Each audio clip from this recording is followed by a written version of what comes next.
नमस्ते, जय श्री कृष्ण, ओम साई राम। मैं करुणा शाह तमाम साई भक्तों का स्वागत करती हूँ मेरे अपने यूट्यूब चैनल पर, जिसका नाम है साई करुणा। उम्मीद करती हूँ आप सब स्वस्थ होंगे, मस्त होंगे और साई कृपा से तंदुरुस्त भी होंगे। अब साई की उदी के बारे में मैंने जो सीरीज बनाई थी, उसको स्टॉप करते हुए मैंने तरखड़ के ऊपर ये जो सीरीज बनाने शुरू की हूँ। तो तरखड़ों के अनुभव में इसमें आपको बताती जाऊंगी। हो सकता है इसमें साई के उदी के चमत्कार भी बीच में आते रहे, मैं वो मेंशन करती रहूंगी। अब ज्योतिन्द्र तरखड़ और सीता देवी तरखड़ दूसरे तीसरे दिन जब वापस जाने के लिए तैयार हुए तो बाबा ने उनको रोक लिया था और कहा कि और 2-4 दिन रुक जाओ और फिर आप शिरडी जाना। और उस वक्त उन्होंने रिक्वेस्ट की थी उनसे कि नेक्स्ट टाइम अपने पापा को लेकर जरूर आना।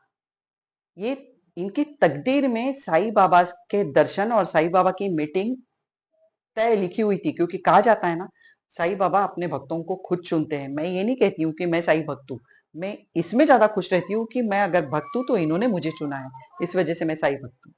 तो ये जो भक्त होते हैं ना साईं बाबा, अपने आप उनको अपनी तरफ खींच लाते हैं। अब प्रार्थना समाजिस्ट जो रामचंद्र तरखड़ जी थे, उनका साईं बाबा से मिलना ये लगभग नामुमकिन था। पर जब इन्होंने घर जाकर ये कम से कम उस वक्त 7 दिनों तक शिरडी में रहे थे और 7 दिन उन्होंने इतने अनगिनत अनुभव अपने साथ इकट्ठा कर लिए थे। और जब वो घर गए और उन्होंने रामचंद्र तरखड़ जी से ये सब स्टोरी सुनाई और अपनी माता जी का जो गया हुआ सरदर्द के बारे में बताया, और वाकई में उन्हें सरदर्द दोबारा फिर कभी नहीं हुआ था सीता देवी जी को। तो इससे थोड़े अट्रैक्ट रामचंद्र तरखड़ जी भी हुए थे और फिर वो मान गए थे नेक्स्ट टाइम कि मैं भी शिरडी चलूंगा। अब जब नेक्स्ट टाइम ये इन्होंने दिन तय किया, मेरे ख्याल से क्रिसमस वेकेशन में ये लोग शायद शिरडी के लिए निकले थे। और ये लोग ट्रेन में बैठे हुए थे और नासिक रोड क्रॉस हुआ तो इनके ज्योतिन्द्र तरखड़ जी और सीता देवी तरखड़ जी ने अपना अपना बेडिंग खोल दिया और वो अपनी अपनी सीट्स पर जाकर सो गए। पर इनके साथ जो इनके 2-3 दोस्त थे, वो सब लोग बैठकर वहां कार्ड खेलने लगे, पत्ते खेलने लगे। अब खेलते खेलते ये लोग मग्न हो गए थे पूरे पूरे अपने इसमें गेम में। उतने में एक फकीर रामचंद्र तरखड़ जी के पास आया और उन्होंने उनसे भिक्षा मांगी। ट्रेन के अंदर की बात है ये। तो उन्होंने अपने जेब में से 1 रुपया निकाला और उनको दे दिया। और उन्होंने फकीर ने उनसे कहा कि आपने मुझे 1 रुपया दिया हुआ है। तो फकीर को, मतलब बाबा को ये लगा कि ये एक बार मेरी तरफ देखे। तो तरखड़ जी ने उनकी तरफ देखा, बाबा साहेब तरखड़ जी ने उनकी तरफ देखा और कहा तो क्या हुआ, मेरे पास में पैसा है और मैंने तुमको 1 रुपया अनजाने में नहीं दिया है, सोच समझ कर दिया हुआ है, इसे रख लो। तो उन्होंने अल्लाह भला करेगा बोलकर वहां से निकल गए।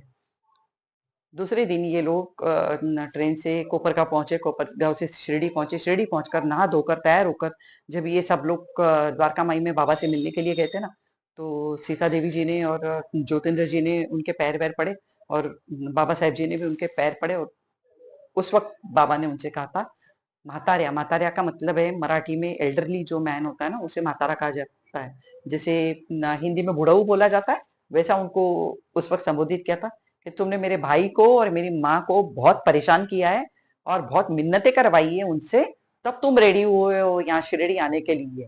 तो बाबा साहेब को भी थोड़ा आश्चर्य हुआ उस वक्त कि एक्चुअली वो इतना बाबा लोगों में विश्वास करे वैसे थे नहीं, लेकिन ये जो इंसिडेंस था कि ये तो उनको भी मालूम था कि मिन्नतें तो इन लोगों ने मुझे की थी, तब मैं यहाँ आने के लिए रेडी हुआ हूँ।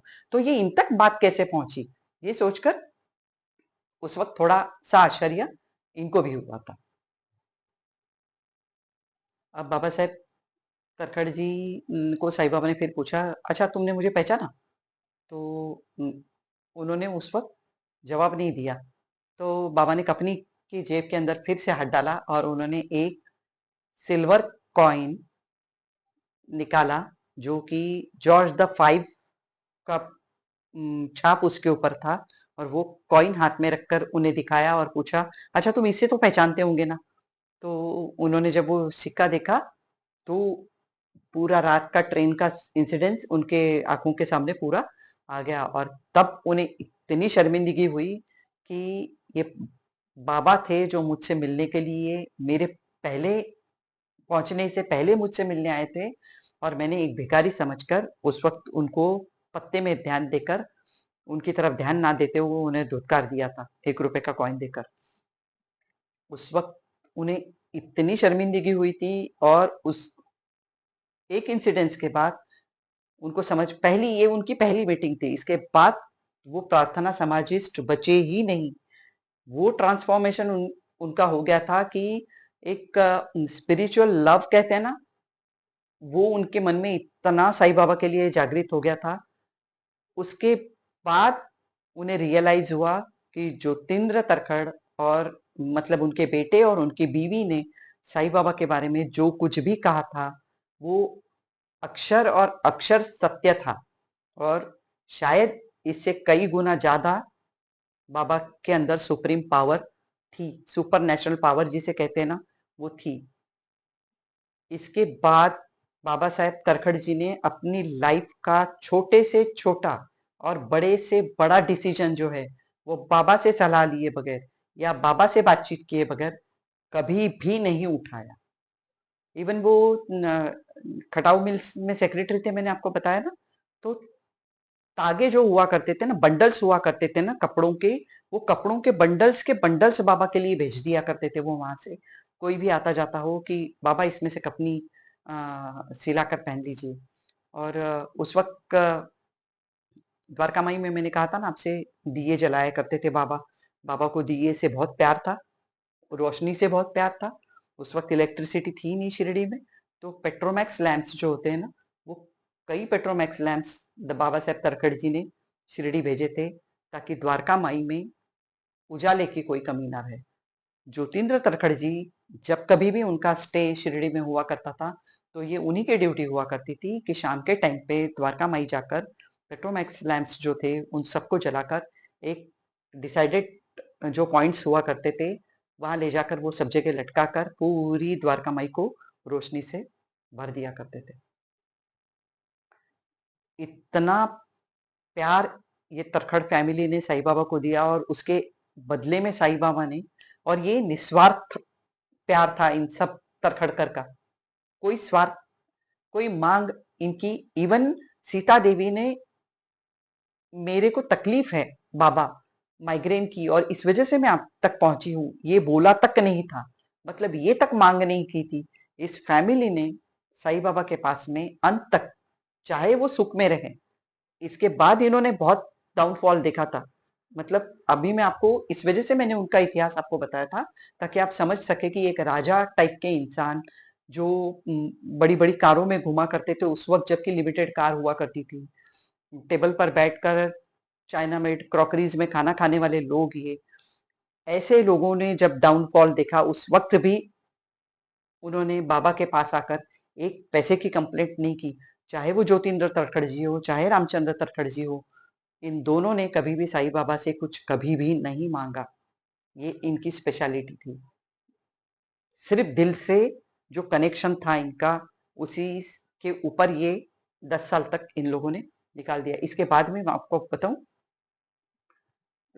One of the founder members थे बाबा साहेब तरखड़ जी शिरडी साई संस्थान के। आज जो संस्थान दिख रहा है ना, इसके फाउंडर मेंबर बाबा साहेब तरखड़ जी थे।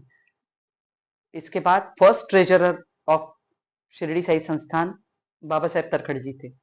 साई लीला मैगजीन जो 1923 से पब्लिश हो रहा है, जहाँ सबसे बड़े बड़े साई भक्तों का उसमें लेख लिखे गए, आर्टिकल्स लिखे गए, ताकि लोगों तक पहुंच सके साई बाबा, उनकी डेथ के बाद में नई जनरेशन को पता चल सके।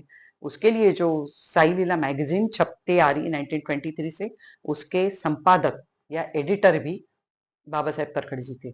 इन्होंने वो सेवाएं दी है साई बाबा संस्थान के लिए। या दासगणु जी थे, जो पहले पुलिस इंस्पेक्टर थे, बाद में दासगणु बने। वो सब तरफ जाकर कीर्तन करने लगे और साईं बाबा की महिमा, साईं बाबा की कीर्ति मुंबई में या महाराष्ट्र के या दूसरे स्टेट्स में जाकर जो किया करते थे, उसमें जितना पॉसिबल हो सके उतना योगदान बाबा साहेब तरखड़ जी ने या रामचंद्र तरखड़ जी ने उस वक्त दासगणु जी को भी दिया था। इतने उच्च श्रेणी के भक्त और इतने उच्च श्रेणी के इनके अनुभव है। धीरे-धीरे एक-एक अनुभव आप तक मैं पहुँचाती रहूँगी। उम्मीद करती हूँ ये सब इन्फॉर्मेशंस जो है, ये आपकी भक्ति को बढ़ाने का काम ज़रूर करेंगे। जिस तरह से इनको देखकर या इनके जो अनुभव सुनकर ना, मुझे लगता है कि न भूतो न भविष्यति ऐसे जो इनके अनुभव हैं ना, इनसे हमें सच में कुछ न कुछ सीखने को मिलता है। तो ज़रूर सुनते रहिएगा, आगे बहुत सी ऐसी स्टोरीज़ आएँगी, जो इंस्पायर करती रहेंगी आपको और भक्ति में एक-एक पायदान ऊपर चढ़ने के लिए आपको हेल्प ज़रूर करेगी। फिर उपस्थित होती हूँ बहुत जल्द आप लोगों के सामने तरखड़ जी के और एक नए अनुभव को लेकर। तब तक के लिए कहीं मत जाइएगा, बने रहिएगा वीडियो चैनल पर। ओम साई राम।